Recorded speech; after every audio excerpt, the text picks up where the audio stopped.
Hello guys, andito kami ng kaibigan ko na taga Eastern Samar, Borongan, na kung saan nagbanding kami.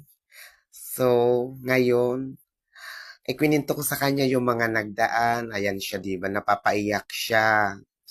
Ikwinento ko sa kanya yung mga pinagdaanan namin doon sa Mapanas, bayan ng Mapanas, Northern Samar. Ipinaalala ko sa kanya, kaya yun, naging emotional siya, napaiyak ko dahil sa kakakwento ko sa kanya. Sabi ko sa kanya, huwag kang susuko, hayaan mo ang mga problema, mga pagsubok kasi kasama natin yan sa buhay natin.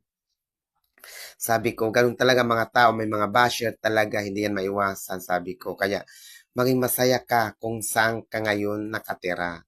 Saan ka ngayon, anong tinatahak mo ngayon, sabi ko, maging masaya ka. Ayan, oh. Umiiyak kasi siya. Kaya sabi ko sa kanya, binigyan ko siya ng mga advices.